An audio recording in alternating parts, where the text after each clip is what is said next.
Durante mesa redonda promovida pela Associação dos Familiares e Vítimas do dia 8 de janeiro, a ASFAV, os advogados Robson Dupin e Silvia Geraldelli relataram o impacto que sentiram com as prisões em massa ordenadas pelo ministro Alexandre de Moraes do Supremo Tribunal Federal.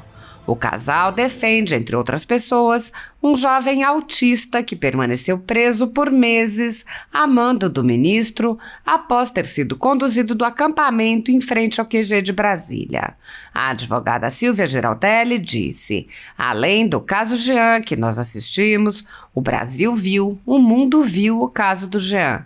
Eu também queria ressaltar a questão vivida na Academia da Polícia Federal. Foi algo muito forte, muito impactante. As injustiças que nós vimos ali na Polícia Federal vão ficar na minha mente, no meu coração, para sempre, porque nós vimos pessoas inocentes em pânico diante do que estavam vivendo ali.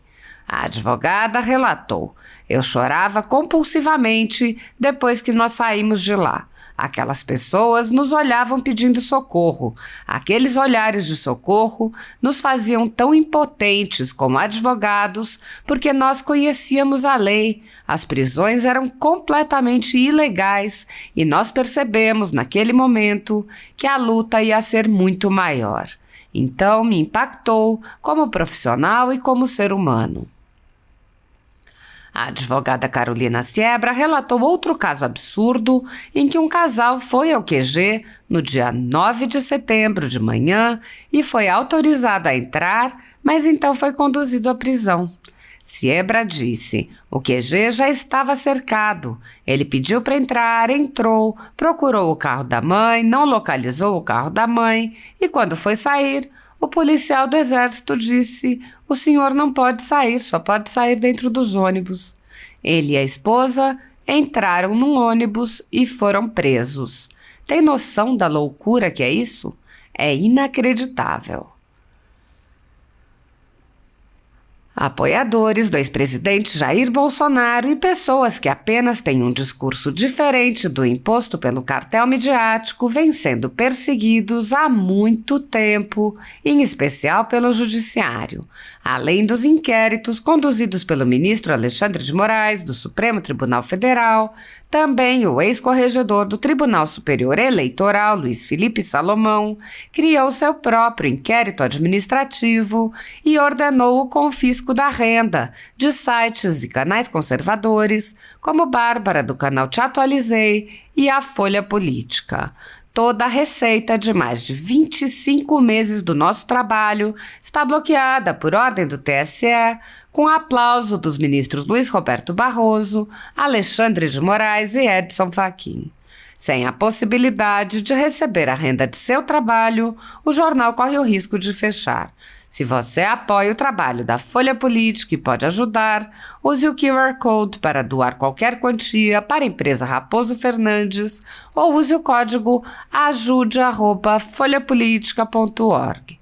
Caso prefira, há a opção de transferência bancária para a conta da empresa Raposo Fernandes, disponível na descrição deste vídeo e no comentário fixado no topo.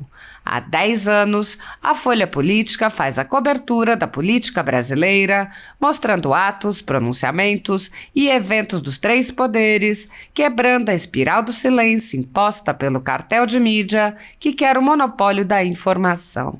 Pix ajude@folhapolitica.org. Assista. E além do caso do Jean, que nós assistimos aí, vimos toda a situação, o Brasil viu, o mundo viu o caso do Jean, eu também queria ressaltar a questão vivida na Academia da Polícia Federal, que aquilo para mim foi uma das coisas que mais me impactou nesse caso.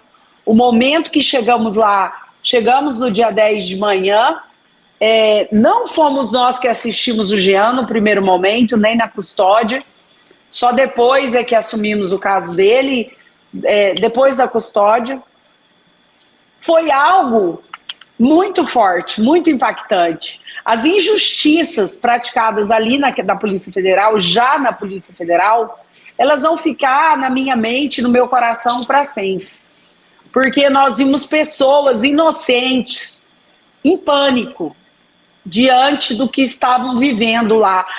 Eu chorava compulsivamente depois que nós saímos de lá, e eu falava para o Robson, aquelas pessoas nos olhavam pedindo socorro. Aqueles olhares de socorro nos fazia tão impotentes como advogados, porque nós conhecíamos a lei, o Robson já falou, as prisões eram completamente ilegais, e nós percebemos naquele momento que a luta ia ser muito maior. Então me impactou como profissional e como ser humano.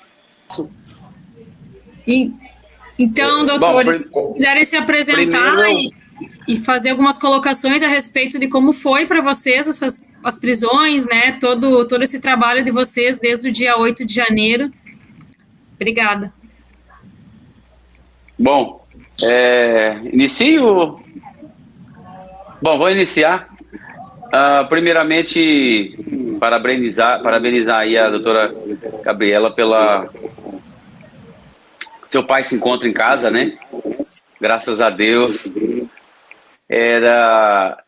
A gente sempre ficava aqui também, né, na expectativa, né, depois das últimas conversas que tivemos numa outra live, e é muito gratificante, né, ver essas pessoas saindo. Mas a gente sabe que o fato delas saírem ainda não acabou, né? Bom, meu nome é Robson Dupin, sou do estado do Mato Grosso, atuo junto com minha esposa sempre, a doutora Silvia Giraldelli, está aí do lado. E, como falaram, nós somos aí o casal no júri. Desde o dia 8, na verdade, nós chegamos em Brasília no dia 10. Um dia depois do ocorrido, quando as pessoas da nossa cidade, né, familiares de pessoas que foram presas no dia 9, nos ligaram, entraram em contato com a gente e acabamos partindo para lá, e num primeiro momento achando que seria algo tranquilo, né, porque elas não tinham feito nada, estavam lá no QG, e quando elas falaram para nós que toda aquela situação, que chamaram elas para entrarem nos ônibus, cada uma iriam para suas casas, mas só seria pelos ônibus. Entendemos o seguinte: bom, vão ser ouvidas aí na Polícia Federal, já que não estavam presas, né, até aquele momento, porque todo mundo ali, eu vendo um monte de pessoas ali conduzidas com celulares, com todos os seus petrechos, as suas coisas, né? Falei, bom, essas pessoas não estão presas, porque preso não tem celular. Preso recebe voz de prisão. E elas não receberam. E o que a gente pensou? Bom, vão ser ouvidas, serão ouvidas, né, por alguma autoridade policial, e posteriormente serão liberadas, cada uma para suas casas, né? Vão ter ali talvez ali um preenchimento de ficha ali para ficar registrado que estavam lá, e de repente se aparecesse alguma coisa dessas pessoas lá nas câmeras internas e externas daqueles locais depredados, provavelmente aí elas seriam introduzidas aí num processo. Acabou que começaram a ouvir, né, as pessoas, e essas pessoas começaram... de repente outras pessoas já começaram a falar, olha, não estão soltando, elas serão encaminhadas para Papuda. E a gente falou, nossa, não é possível, né? Não é possível que isso vai ocorrer, porque não tem cabimento, não tem sentido, né? Essas pessoas estavam sentadas, estavam dormindo na frente de um órgão público, mas isso a virar crime, né? E ainda na condição de ser presos. É gritante, né, essa disparidade de uma prisão para você, né, ter que cumprir uma prisão por você estar ali só na frente de uma manifestação que essas pessoas não tinham problema nenhum. Não, e é importante pontuar, doutor Robson, a situação da carta dos comandantes, né? Em novembro do ano passado, os comandantes das três forças, disseram que aquelas pessoas que estavam em frente ao QG eram pessoas ordeiras, pacíficas e estavam exercendo seu direito constitucional à manifestação. E aí, do mais absoluto nada, virou o ano, se prende essas pessoas, é desarrazoado essa situação da prisão. Já é ilegal, isso daí a gente já tem ciência e não resta dúvidas, mas também desarrazoado. Exato. E o que a gente, o que eu visualizo disso tudo? Que essas, porque aquele movimento, aquelas pessoas que estavam acampadas ali na frente do quartel, quer dizer, já havia um movimento de pessoas aleatórias, né? Uns indo embora, outros chegando. E isso já estava acontecendo, quer dizer, há mais de 60 dias, praticamente 60 dias antes do dia 9. Então, o que eu fiquei pensando? Quer dizer, se essas pessoas se aquilo tudo, se o fato de você acampar na frente de um QG com as variadas formas de se manifestar, ou pelo não aborto, né, fora comunismo e tantas outras palavras ali que eles expressavam, por que só vieram a prender essas pessoas e tornar isso um crime depois de 60 dias? Quer dizer, dá uma impressão que deixaram rolar para prenderem o maior número de pessoas possíveis. E Robson, e pessoas indiscriminadas, né? A gente Exato. Viu aí que nos dias 8 e 9 de janeiro, qualquer pessoa que estivesse ali próximo da Praça dos Três Poderes, da Esplanada dos Ministérios, foi presa, e o maior exemplo que nós temos, um dos grandes exemplos, foi o próprio Jean, que é cliente de vocês, e aí eu, inclusive, gostaria de convidar a doutora Silvia, se quiser falar um pouquinho da história do Jean, para quem não conhece ainda, porque de fato foi um caso que repercutiu grandemente. E graças a Deus ele ainda conseguiu sair um pouco antes por conta do excelente trabalho que vocês fizeram e da repercussão que foi a prisão desse rapaz. E se a doutora Silvia puder nos contar um pouquinho mais da história dele, a gente fica agradecido. Boa noite a todos. É sempre um prazer muito grande encontrá-los mesmo online, porque a nossa luta, né, é una, cada um tem os seus assistidos, os seus clientes, mas nós estamos juntos nessa luta, e a advocacia às vezes nos proporciona isso, fazermos amigos, e hoje me considero amiga de vocês.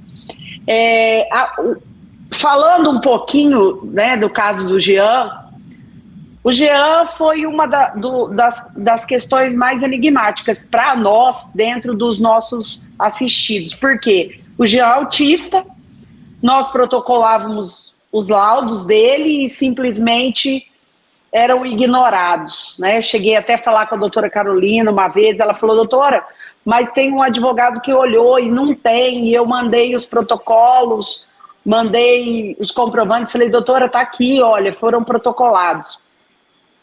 E a partir do momento que nós vimos que não havia mais o que fazer, a não ser gritar por socorro, e tivemos apoio de vocês, do Dr. Bruno Giordano,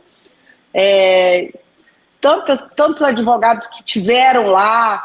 A nossa logística é muito complicada, por conta de que moramos no Mato Grosso. Então, estivemos em Brasília todas as vezes que nos foi possível, e contamos muito com a ajuda de vocês, que estavam em Brasília e nos ajudaram de forma que nunca vamos esquecer, porque eu falo que gratidão é uma dívida que não prescreve. E ninguém é forte sozinho. Então, o caso do Jean, ele, né, repercutiu por conta dele ser portador de doença mental e ser portador de autismo. Ou seja, ou ele é semi-inimputável ou ele é inimputável. Quer dizer, ele não tem que estar preso, ele não tem que responder um processo dessa forma, que seja conduzido dessa forma. E, além do caso do Jean, que nós assistimos aí, vimos toda a situação, o Brasil viu, o mundo viu o caso do Jean, eu também queria ressaltar a questão vivida na Academia da Polícia Federal, que aquilo para mim foi uma das coisas que mais me impactou nesse caso. O momento que chegamos lá, chegamos no dia 10 de manhã, não fomos nós que assistimos o Jean no primeiro momento, nem na custódia, só depois é que assumimos o caso dele, depois da custódia. Foi algo muito forte, muito impactante. As injustiças praticadas ali na Polícia Federal, já na Polícia Federal, elas vão ficar na minha mente, no meu coração para sempre. Porque nós vimos pessoas inocentes, em pânico, diante do que estavam vivendo lá. Eu chorava compulsivamente depois que nós saímos de lá, e eu falava para o Robson, aquelas pessoas nos olhavam pedindo socorro. Aqueles olhares de socorro nos fazia tão impotentes como advogados, porque nós conhecíamos a lei, o Robson já falou, as prisões eram completamente ilegais, e nós percebemos naquele momento que a luta ia ser muito maior. Então me impactou como profissional e como ser humano. Então era isso assim que eu queria mais dizer e colocar hoje, é a questão da forma como eles foram tratados dentro do devido processo legal, dentro da Constituição Federal, dentro da lei. Eles não Doutora foram Silvia, tratados... Oi. Até vou desculpa lhe cortar, vou até pontuar uma situação que a Gabriela até ouviu comigo. Olha que coisa louca. Eu conheci um rapaz e uma moça que eles ele é filho da minha assistida, e aí ele disse, a mãe dele foi presa no dia 8, né? Ela é minha cliente, foi presa no dia 8 na Praça dos Três Poderes. E aí, no outro dia, ele foi buscar o carro da mãe dele lá no QG. Ele acreditava que estava no QG o carro da mãe dele. Ele foi lá, estacionou o carro dele numa igreja que tem lá perto. O QG já estava cercado, né? Ele pediu para entrar, entrou, procurou o carro da mãe, não localizou o carro da mãe, e quando ele vinha saindo, o policial do Exército disse assim, o senhor não pode sair. O senhor só pode sair se for dentro dos ônibus. E aí aquele rapaz disse, como assim? Eu só vim buscar o carro da minha mãe, cheguei agora, 10 horas da manhã, e como é que eu só posso sair dentro dos ônibus? Aí o policial disse, o senhor só pode sair dentro dos ônibus. E assim, ele e a esposa entraram em um ônibus e foram presos. Tem noção a loucura de que é isso? É inacreditável. Se você assistir um filme que conte uma história dessa, você não vai acreditar mesmo assim. Você vai dizer que filme mentiroso. Né? Então é importante a gente trazer também essas situações, não só das situações do que eles passaram de forma arbitrária, né, juridicamente falando, mas também dessas situações peculiares de pessoas que simplesmente chegaram e foram presas. Exatamente. Então, a forma como as prisões ocorreram foi algo que me impactou demais. E era isso assim que eu queria deixar registrado aqui. Né? Eu sei que o tempo é curto, que todo mundo está com um tempinho aí para falar, e eu queria deixar isso mesmo, isso registrado. Como foram impactantes as prisões e a forma das prisões. E tem inúmeros casos, inúmeras histórias, inúmeras situações parecidas com essa, né, de outra forma, absurdas, extremamente absurdas. Então fica aqui meu abraço a todos, o nosso carinho e a nossa admiração e a nossa gratidão. E eu ouvi, né, o desembargador falando anteriormente, essa luta é de todos que realmente estão engajados de forma séria e comprometida nessa causa.